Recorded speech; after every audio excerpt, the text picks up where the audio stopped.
Too many thoughts on my mind, I can't sleep at night, so I just keep writing. I don't need no help, I don't need opinions, so don't waste my time then. I just been living.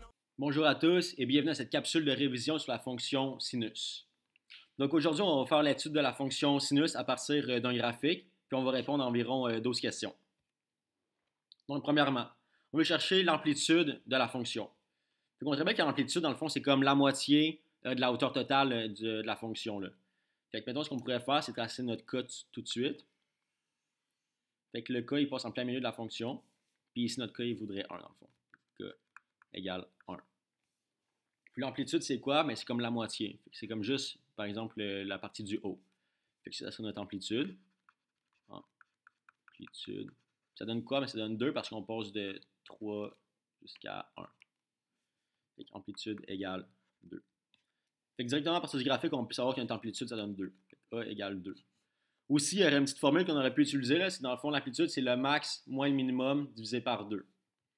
Parce qu'en effet, l'amplitude, c'est quoi? Mais c'est la différence entre le maximum et le minimum, divisé par 2. En fait, c'est la moitié de la différence entre le max et le min. Fait que A égale max, c'est 3, moins le min, il est à moins 1. Fait que c'est 3 moins 1, divisé par 2. Puis ça revient comme à 4 divisé par 2, donc ça revient à 2. Fait que notre amplitude, c'est 2. Good. Maintenant, on veut savoir la période, c'est quoi? Mais la période, dans le fond, c'est comme un cycle. Donc, on veut partir d'un point de la fonction. Par exemple, on pourrait prendre le point ici, puis faire un cycle complet. Donc, on monte, on descend complet, puis on remonte jusqu'à la même hauteur de notre point. Fait que ça serait un cycle, dans le fond. Puis la période, c'est comme la longueur de ce cycle-là en termes de x. Fait qu'ici, on est au point 1, puis qu'on est à x égale 1. Puis on se rend jusqu'à x égale 3. Puis on se rend compte que notre période, ça égale 2. Fait que P égale 2. Fait que si on va trouver directement à partir du graphique, là, notre période. Si on avait une règle à la place d'avoir un graphique, on aurait pu utiliser la fonction, la règle suivante dans le fond, là, fait que P égale 2pi divisé par la fonction valeur absolue de B. Mais là, sur ce graphique, on peut le voir directement c'est quoi notre période. C'est juste la longueur d'un cycle dans le fond. Good. Maintenant qu'on a trouvé l'amplitude puis la période, on va pouvoir trouver la règle de la fonction. Donc, on va retrouver notre paramètre A, notre paramètre B, notre paramètre H et notre paramètre K. Le cas, on l'a déjà trouvé, ça donnait 1. Fait qu'on l'a ici. Dans le fond, le point HK, dans le fond, là, ce qu'il faut savoir, c'est la règle de la fonction. Là, il prend d'avoir une infinité parce que notre paramètre H, on pourrait le choisir pour être à peu près n'importe quoi. Là. Nous autres, on va vouloir garder petit. Garder, mettons, on pourrait prendre ce point-là ici. Là. Mais en réalité, on pourrait prendre n'importe quel point là, qui est sur la ligne K. Là. Parce que, en réalité, le paramètre H, c'est une translation horizontale. Puis une fonction sinus, ça se répète tout le temps jusqu'à l'infini. Fait qu'on pourrait la translater comme on voudrait, puis ça marchait quand même. Là. C'est pour ça qu'il y a une infinité. Puis même qu'on pourrait avoir une fonction cosinus pour démontrer cette fonction-là. Fait que dans le fond, la fonction qu'on voit en ce moment à l'écran, là, ça pourrait être autant une fonction sinus qu'une fonction cosinus. Là. Elle pourrait être décrite différemment si je garde des paramètres différents dans le fond. Là. On pourrait autant utiliser une fonction sinus que cosinus pour la décrire. Mais pour ce numéro-là, on va garder ça en fonction sinus. Good. Puis là, notre cas, dans le fond, il y a aussi une règle qu'on aurait pu utiliser là, si on avait voulu, mais on sait déjà que c'est 1. Mais si on avait voulu, on aurait pu prendre K égale max plus min divisé par 2. On remarque la nuance là, entre l'amplitude et la valeur de K. L'amplitude, c'est le max moins le min divisé par 2. Fait que c'était comme la moitié de la différence entre le max et le min. Alors que le paramètre K, c'est le max plus min divisé par 2. On peut le calculer. Fait que notre max, c'est 3 et notre min, c'est moins 1. C'est 3 moins 1 divisé par 2. Ça nous donne bel et bien 1, comme on avait trouvé tantôt graphiquement. Là. Fait que K égale 1. Maintenant, notre H, comme je disais tantôt, on peut prendre après n'importe quoi, mais nous autres, on va prendre notre H égale 1. C'est ici, on a le point HK qu'on a choisi ici. Ça serait HK égale 1,1. Puis pourquoi j'ai pris lui, dans le fond, c'est parce que c'est quand même proche de nos lignes du graphique. Là. Puis, j'aurais pu prendre aussi le point là-bas, mais ça n'aurait pas servi à grand-chose de prendre un point aussi loin. Je veux dire, on va garder ça le plus simple possible, là, puis prendre un point proche. Puis aussi, ce qu'on aime dans un graphique de sinus, là, c'est qu'on part comme d'un point milieu, on monte en partant, puis qu'on croît, puis ensuite ça, on va décroître, puis on va recroître à la fin. Ce qui nous permet d'avoir, dans le fond, les paramètres A et B de même signe. Là. Fait ici, je pourrais avoir soit mon paramètre A et B positif, ou paramètre A et B négatif, tant que les deux aient le même signe. Si j'avais pris, par exemple, le point ici pour avoir mon paramètre HK, là, mon H aurait été, dans le fond, 2, puis mon K aurait resté 1, évidemment. Mais là, dans le fond, mon paramètre A puis B aurait été des signes différents parce que je commence à décroître en partant. Fait que dans le fond, j'aurais pu soit choisir que mon A était négatif ou que mon B était négatif. Mais là, nous autres, ce qu'on va faire, on va garder notre A et B positif ou négatif les deux. On va garder ça positif les deux pour simplifier la tâche. Là. Mais en réalité, on aurait pu mettre aussi les deux négatifs, ça aurait donné exactement la même fonction. Là. Ok, super. Fait qu'on va aller travailler là-dedans. Fait que là, notre paramètre HK, on l'a déjà trouvé. Fait que H,K, on a dit que c'était 1,1. Ça, c'est réglé. Maintenant, pour trouver notre paramètre A, ben, on sait que l'amplitude, en réalité, c'est comme la fonction absolue, ben, la valeur absolue du paramètre A. Fait que là, mais là, on connaît notre A majuscule et notre amplitude, mais on ne connaît pas notre paramètre A. Fait que là, on a que 2 égale A. Dans le fond, la fonction valeur absolue, ce qui arrive, c'est que ça peut être soit, dans le fond, notre A il pourrait soit être plus ou moins 2. Ça peut être notre fonction A, dans le fond. La valeur de notre paramètre A. Pourquoi? Parce que dans le fond, si on plug soit moins 2 ou 2 dans la valeur absolue, mais ça va nous ressortir un 2 quand même. C'est pour ça que notre A peut être soit plus ou moins. Puis là, maintenant, pour notre paramètre B, tantôt on avait dit que notre P, c'est égal 2pi sur valeur absolue du paramètre B. Mais on sait que notre P, c'est 2. Donc on peut voir isoler notre B. Là. Dans du même principe un peu. Là. Fait que P égale 2pi sur valeur absolue de B. C'est que P, c'est 2pi sur absolue de B. Puis on peut enlever notre valeur absolue de B de l'autre bord, puis diviser ça par 2. Puis ça va nous rester dans le fond B en valeur absolue égale 2pi divisé par 2. Fait qu'il va nous rester juste pi. Et en colonne de paramètre B, il peut donner plus ou moins pi. Puis là, comme on a expliqué tantôt, dans le fond, c'est que, étant donné le point HK qu'on a sélectionné, qui croît dès le début, ben on va voir que notre A et B ont le même signe. Fait que soit qu'on va prendre que notre A et notre B sont positifs, soit que notre A et notre B sont négatifs. Là, ici, on va garder ça simple, puis on va garder que notre A va être positif, notre B aussi. Super. Puis là, maintenant qu'on a notre A, on a notre B, on a notre HK, on pourra créer notre fonction complète.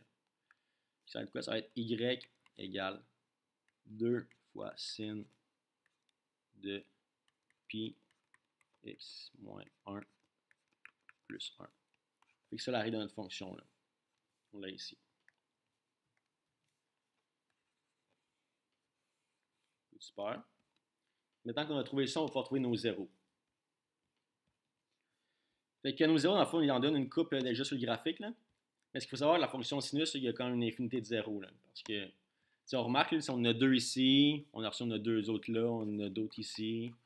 C'est jusqu'à l'infini, puis on a aussi vers le moins infini, dans le fond. Là. On a plein de zéros un peu partout. Fait que quand on va vouloir créer ça, on va vouloir créer, dans le fond, une règle qui va englober tous ces zéros-là. Fait que moi, ce que j'aime faire, c'est que je commence par écrire les deux zéros que je vois le plus proches. Puis dans le fond, ici, j'ai un zéro qui est à 0.167, puis j'en ai un autre à 0.833. Puis on remarque, dans le fond, qu'entre chaque zéro, ben, il y a une différence de 2. Fait que si je passe de 0.167 à 2.167, puis si je passe de 0.833 à 2.833. Puis le 2, c'était quoi? Ben, c'est ma période, justement. Fait qu'à chaque fois que j'ai une période, ben, j'ai un nouveau zéro. Fait que comment on va vouloir écrire ça, nous autres, dans le fond, c'est que on va avoir notre x pour nos zéros. Fait que x appartient à 0.167 plus notre période, qui était de 2, fois n. Union, parce qu'il y a aussi un autre zéro possible, là, qui va être une autre période comme différente. Parce que, tu sais, mettons, notre 0.167 et notre 0.833 ne sont pas tant que ça reliés ensemble. Là. Par contre, notre 0.167 et notre 2.167, notre prochain, à fond, 4.167, 6.167 sont tous reliés ensemble. Comme 0.833 est relié avec 2.833, 4.833, tout ça. Là. Fait qu'on va vouloir comme l'écrire en deux fonctions différentes. C'est pour ça qu'on va mettre un petit union entre les deux. Fait que union 0.833 plus 2n. Puis il faut définir c'est quoi nos n. Fait que le n, dans le fond, appartient aux entiers. Puis un entier, on se rappelle c'est quoi? Ben l'entier, c'est tous les nombres entiers dans le fond. Puis ça peut être, mettons, moins 1. Ça peut être moins 2, 0, 1, 2, 3. C'est jusqu'à l'infini, puis jusqu'à moins l'infini aussi. Fait que tous les nombres entiers. Fait que tant que ce n'est pas une fraction, ça va marcher. Ça peut être négatif comme positif. Et dans le fond, ce qui arrive, c'est que peu importe quel chiffre n on plug là-dedans, ça va nous donner un des zéros possibles. Fait que par exemple, si je dis que mon n égale 1, dans le fond, là, ici, j'aurais 0.167 plus 2 fois 1. Fait que je tomberais à 2.167. Puis j'aurais un autre 0 à 2.833. Ça correspondrait à quoi, dans le fond? Ça correspondrait à ces deux points-là ici. Là. Fait que 2.167, 2.833. Fait que dans le fond, à place de tout écrire les zéros possibles que j'aurais, s'il y en aurait une infinité, ça serait beaucoup trop long à écrire, même si ça finirait juste plus. Là, je peux écrire ça comme une fonction, puis dans le fond, ça dépend de n, puis mon n, je dis qu'il appartient aux entiers. Fait que n'importe quel entier que tu plugues là-dedans, puis ça peut être moins 1, 0, 1, 2, 3, mais ça va nous donner des zéros possibles. Fait que c'est ça le principe, là, dans le fond, de mettre un n, puis ensuite définir notre n. Il ne faut pas oublier tout le temps de définir notre n, c'est quoi, là. Good. Maintenant qu'on a trouvé les zéros, on va pouvoir trouver l'ordonnée à l'origine. L'ordonnée à l'origine, c'est qu'il y en a juste un. Il n'y en a pas 12 000 comme avec les zéros. Là. Fait qu'on le voit ici. L'ordonnée à l'origine, ça va être y égale 1. Y égale 1. Parce que l'ordonnée à l'origine, c'est quoi? Mais c'est la valeur de y quand x égale 0. Alors que les zéros, c'est les valeurs de x quand y égale 0. Maintenant, on va pouvoir passer à la croissance. Puis encore là, la croissance, ça va être exprimée comme une fonction qui va dépendre de n encore. Là, parce que si on croît sur certains intervalles, puis après on va décroître sur d'autres intervalles. C'est quand même constant, là, dans le sens que ça va tout le temps revenir périodiquement. Là. Puis encore là, on va pouvoir faire intervenir la période, dans le fond. Fait que la croissance. Moi, ce que je vais me faire, c'est que je prends une des croissances, puis ensuite ça, je vais la rendre périodique, dans le fond. Fait que je vais dire que mon x croît. X appartient de 0.5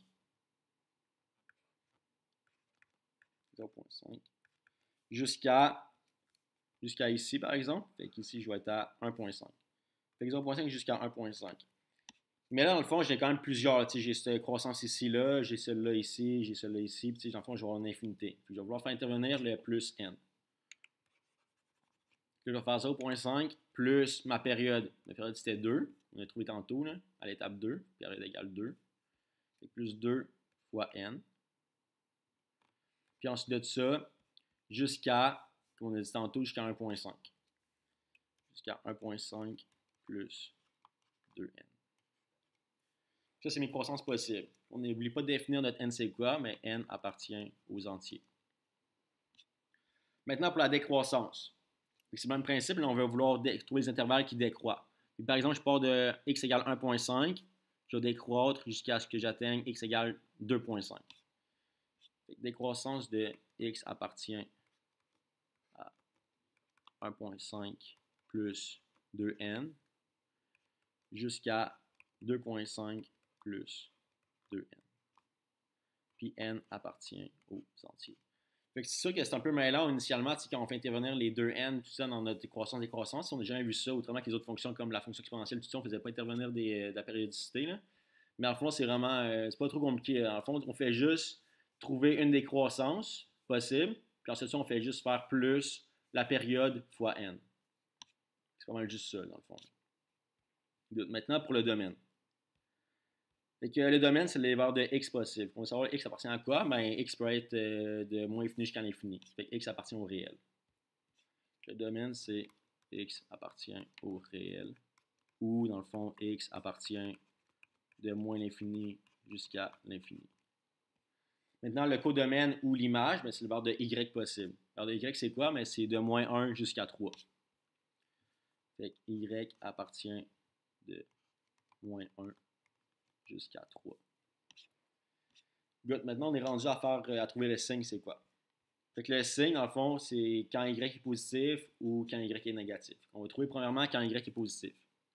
On va vouloir checker tout ce qui est en haut de y égale 0. Fait que tout ça ici. Là. On va regarder une des périodes pour lesquelles y est plus grand que 0. Puis, dans le fond, on exprime ça en termes de x. Fait qu'ici, on se rend compte que y est plus grand que 0 de x égale 0.833 jusqu'à x égale 2.167. On va écrire ça. Fait que plus grand que 0, donc x appartient de 0.833 jusqu'à 2.167. Dans le fond, je mets des crochets ouverts parce que ici, on marque le signe, dans le fond, on veut savoir y plus grand que 0. J'ai mis, par exemple, y plus grand ou égal à 0, ben, j'aurais pu fermer mes crochets là, pour les inclure. Mais là, vu qu'on demande juste plus grand, on va les exclure. Puis là, dans le fond, qu'est-ce que je vais de faire ici? Mais c'est d'intervenir la périodicité. Parce que dans le fond, c'est pas vrai que j'ai juste positif de 0.833 jusqu'à 2.67. Là. Je suis aussi positif, par exemple, de 2.833 jusqu'à 4.167. Je suis aussi positif tout ce qui est en haut, dans le fond, de la ligne des y égale 0. Là. Dans le fond, qu'est-ce qu'il faut que je fasse? Mais encore une fois, je vais faire intervenir la périodicité. Et je vais vouloir ajouter plus ma période fois n. Fait plus 2n de chaque côté de l'équation. 0.833 plus 2n jusqu'à 2.67 plus 2n. Je vais voir, puis on ne va définir que n appartient aux entiers. Super, ça a le même principe pour les négatifs. Je vais choisir une place où je suis négatif, par exemple de 0.67 jusqu'à 0.833. J'aurais aussi pu choisir par exemple 2.67 jusqu'à 2.833, ça va marcher autant. Là. Puis j'aurais juste marqué dans le fond plus 2n comme d'habitude. X appartient de 0.167 plus 2n jusqu'à 0.833 plus 2n. Ça, c'est réglé pour le signe. Maintenant, les extrémums. Notre max, c'est quoi? Notre max, c'est 3. Puis notre minimum, c'est moins 1. Ça, c'est quand même assez facile. Là. Fait que max, y égale 3. Puis minimum, y égale moins 1.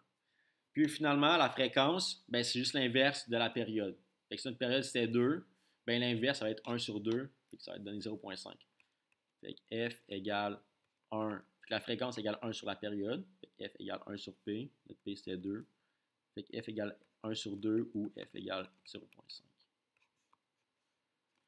Donc, c'est tout pour l'étude de la fonction sinus à partir du graphique. Donc, selon moi, les points les plus difficiles, c'est vraiment, dans le fond, faire intervenir la périodicité. Dans le fond, tout le temps mettre un plus 2n, dans le fond, plus la période fois n, puis définir que notre n appartient aux entiers dans ce cas-ci, dans le cas de ce numéro-là. Mais ça va être souvent ça, pas mal tout le temps. Là. La fonction sinus, ça va pas mal le temps des entiers. Là. Donc, c'est tout pour cette vidéo. Je vais déposer la solution propre dans la description de la vidéo. Vous pouvez aller regarder ça si ça vous tente. Donc, bonne journée!